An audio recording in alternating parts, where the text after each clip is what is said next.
Stock market. ఈ stock market అంటే అందరికీ కూడా ఒక రకమైనటువంటి భయం.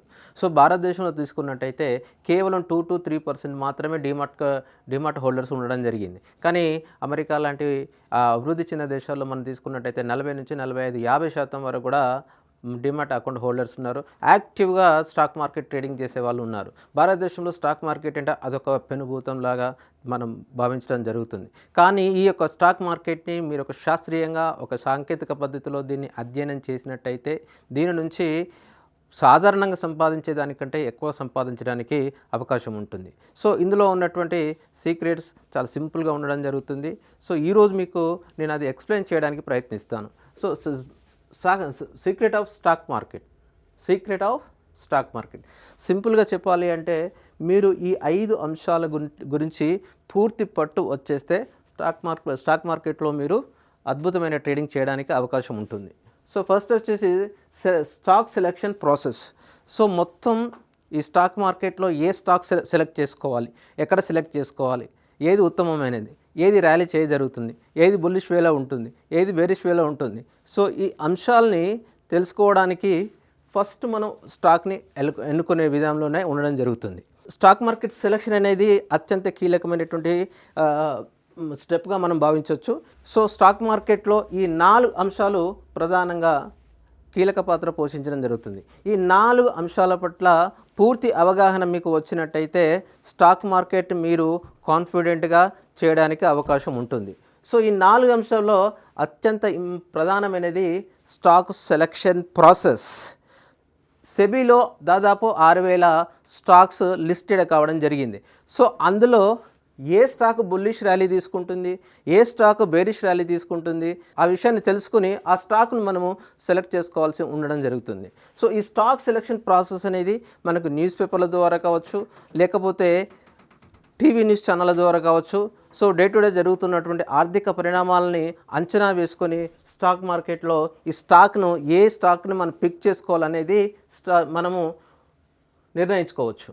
సో అదేవిధంగా ఒకసారి స్టాక్ సెలెక్షన్ చేసుకున్న తర్వాత దాన్ని ఎక్కడ ఎంట్రీ పాయింట్ తీసుకోవాల్సి ఉంటుంది. స్టాక్ ఎంట్రీ పాయింట్ అంటే ఫర్ ఎగ్జాంపుల్ సో స్టాక్ సెలెక్షన్లో మనం ఒక అంశాన్ని గురించి డిస్కస్ చేద్దాం. సో రీసెంట్గా 1 మంత్ క్రితము ఇండియాలో ఉన్నటువంటి శ్రీరామ్ ఫైనాన్స్ కంపెనీలో జపాన్ కంపెనీ 20% షేర్స్ని తీసుకోవడం జరిగింది.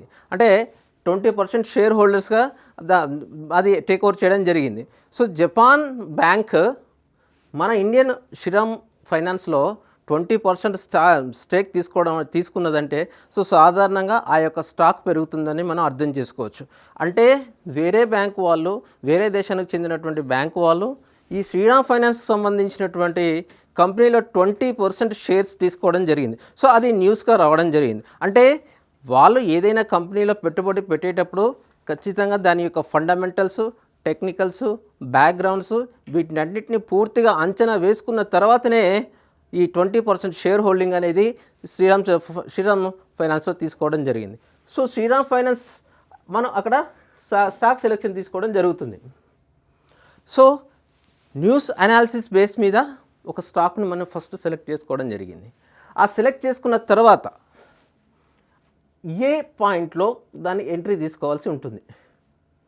సో ఏ రేటు వద్ద ఆ యొక్క శ్రీరామ్ ఫైనాన్స్ని మనం కొంటే ఉత్తమం అనే విషయాన్ని ఈ ఎంట్రీ పాయింట్ని నిర్దేశించడం జరుగుతుంది. సో ఎంట్రీ పాయింట్ తీసుకున్న తర్వాత అది ఎంత దూరం వరకు ఎంత అప్సైడ్ ర్యాలీ చేయడం జరుగుతుందో అంచనా వేయాలి. సో దానికి టెక్నికల్ అనాలిసిస్ ఉంటుంది, తర్వాత ఫండమెంటల్ అనాలిసిస్ ఉంటుంది, తర్వాత అదేవిధంగా న్యూస్ అనాలిసిస్ ఉంటుంది. సో వాటిని ఆధారంగా ఈ యొక్క టార్గెట్ను మనం నిర్దేశించుకోవడానికి అవకాశం ఉంటుంది.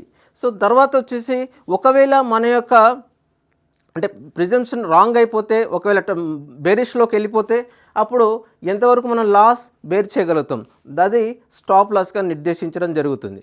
సో ఈ 4 అంశాలు సో ఏంటి స్టాక్ సెలెక్షన్ ప్రాసెస్, తర్వాత వచ్చేసి entry points, target point, stop loss. So ఈ 4 అంశాలని ఏ విధంగా మనం అనాలిసిస్ చేస్తామంటే బేస్డ్ ఆన్ దిస్ 3 పారామీటర్స్. ఒకటి టెక్నికల్ అనాలిసిస్ బేస్ చేసుకొని మనం టార్గెట్స్ని, తర్వాత స్టాప్ లాస్ని, తర్వాత వచ్చేసి ఎంట్రీ పాయింట్ని నిర్దేశించుకోవడం జరుగుతుంది.